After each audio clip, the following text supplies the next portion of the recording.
každej prezentácii sú prítomné dve strany, prezentujúci a jeho poslucháči.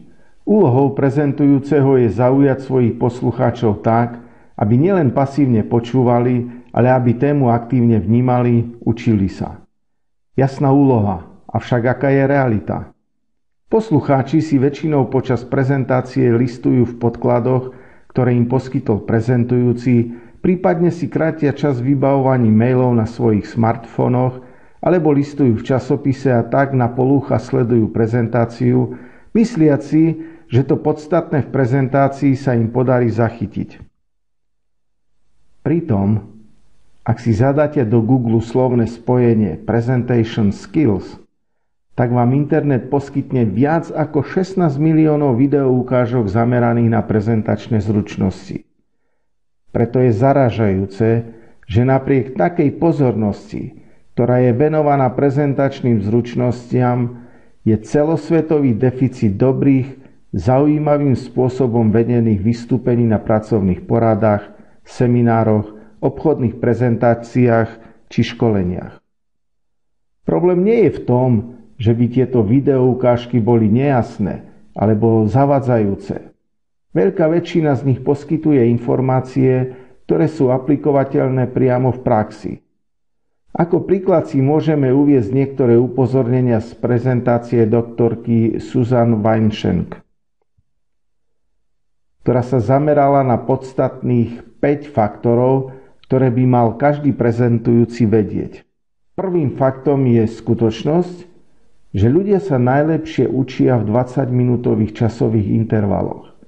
Preto i jednohodinové prezentácie sú menej efektívne a je lepšie ich rozdeliť do 3 20-minútových častí. Pri prezentovaní je potrebné si uvedomiť, že zmyslové kanály poslucháčov si konkurujú. A najaktívnejšími v príjme informácií je verbálny a vizuálny zmyslový kanál. Poslucháči počúvajú prezentujúceho, pozerajú na neho, ako aj na prezentáciu, ktorá je spravidla vo forme vysvietenej snímky. Ak je snímka ľahko vizuálne vnímateľná, teda pozostáva z obrázkov, diagramov a grafov, potom verbálny a vizuálny zmyslový kanál sa navzájom pozitívne podporujú.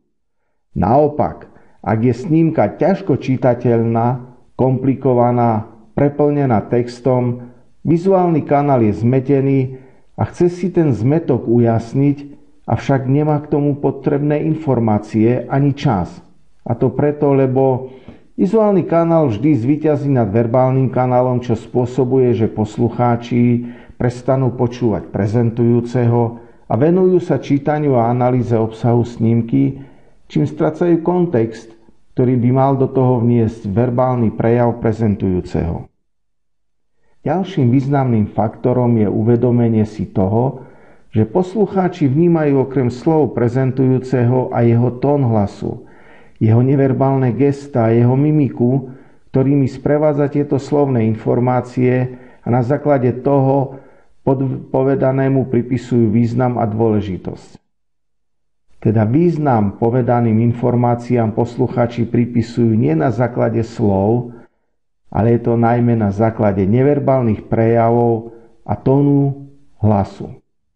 Preto je potrebné venovať väčšiu pozornosť, ako povedať to, čo chceme povedať.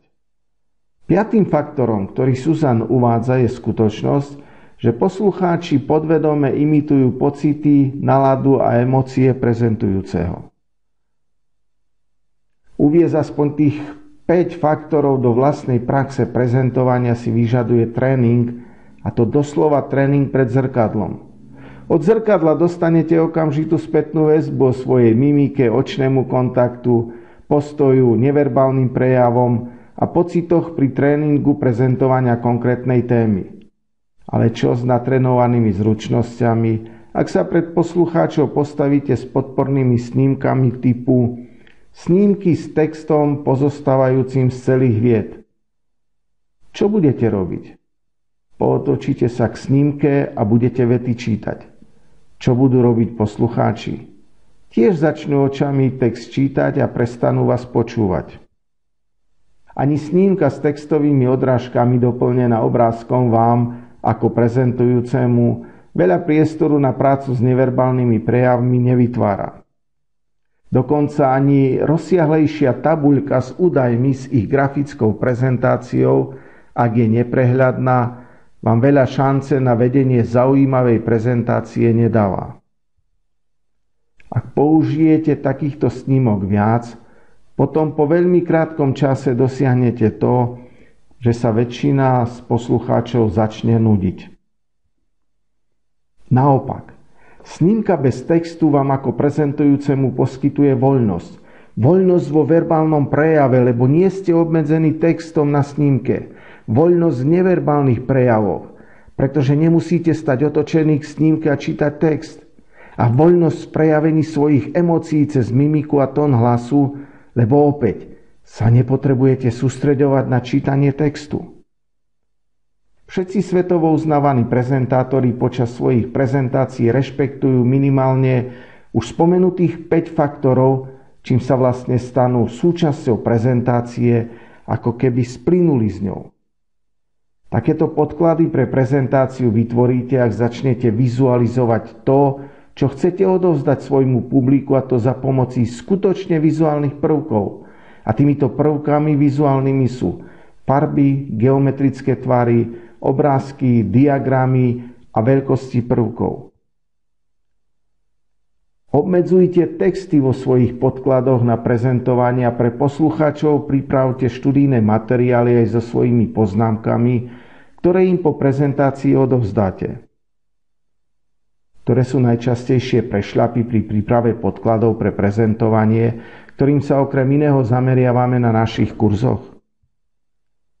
Nesprávne zvolený kontrast farieb, pozadia a písma na snímke, diskutabilný obrázok. Rozmazaný obrázok na snímke, ktorý metie vizuálny kanál poslucháčov. Preplnená snímka textom a obrázkami, čo spôsobuje nečitateľnosť textu a slabú rozpoznateľnosť obrázkov. Poslucháči sa budú snažiť rozluštiť text a obrázky a za ten čas nebudú počúvať prezentujúceho. Keďže im verbálna informácia prezentujúceho ujde a snímku nemajú šancu rozluštiť, strácajú pozornosť a sústredenosť. Síce z teoretickej časti mnohí lektori vedia, že grafy reprezentujú vizuálne prvky, avšak v takejto forme sťažujú pozornosť a sústredenosť poslucháčov. Ešte horšia je prax používania snímok s tabuľkami. Spravidla prezentujúci, keď sa pozrie na vysvietenú snímku, reaguje slovami: vy, ktorí môžete ešte prečítať údaje, vidíte, že... A poslucháči nadobúdajú dojem, že prezentujúci svoju prezentáciu vidí poprvýkrát. Ono je fakt rozdiel pozerať si prezentáciu na monitori, ktorý je 30 cm vzdialený od tváre, ako vidieť ju vysvietenú na plátne cez dataprojektor.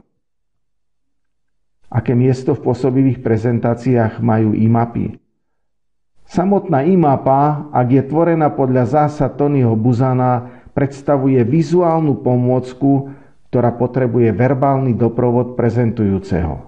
Pomôcku, ktorá umožňuje vnímať tému v súvislostiach vizuálne a zároveň počúvať prezentujúceho, ktorý sa sústreďuje na detaily. Ak prezentujúci použije vhodný programový nástroj na prácu s e-mapami, môže si prezentáciu navrhnúť vo forme e-mapy a konečný návrh využiť aj na postupné dávkovanie podávania informácií. Môže po celkovom náhľade uviesť poslucháčov do toho, čo ich počas prezentácie čaká, a ďalej pokračovať jednotlivými podtémami. Napríklad v ukážke teraz môže venovať čas, čo má monitorovať manažer ako pozorovateľ v oblasti dodržiavania predpisov BOZP, a že svoje poznatky môže zachytiť priamo do e-mapy. V ďalšej časti prezentácie môže prezentujúci poukázať na oblasti, na ktoré sa má manažer ako coach zamerať pri monitorovaní samotného výkonu prác podriadených. Z e-mapy je zrejme, že sa jedná nie o pozorovanie odbornej stránky výkonu, ale že pozorovanie je zamerané na zlepšenie kvality a bezpečnosti práce. Na kurze sa zoznámite s prezentačným módom, ktorým sa dá veľmi rýchlo pripraviť dávkovanie informácií a vedenie samotnej prezentácie tak, aby vám podklady umožňovali naplno počas prezentácie sa venovať publiku, udržiavať s nimi vzťah cez neverbálne prejavy a svoje pocity plne odovzdávať cez tón svojho hlasu a očný kontakt. Z našich kurzov odídete so zručnosťami, návodmi, nápadmi a inšpirujúcimi myšlienkami, teda komplexne pripravení na vytváranie a vedenie pôsobivých, presvedčivých a pozornosť pútajúcich prezentácií.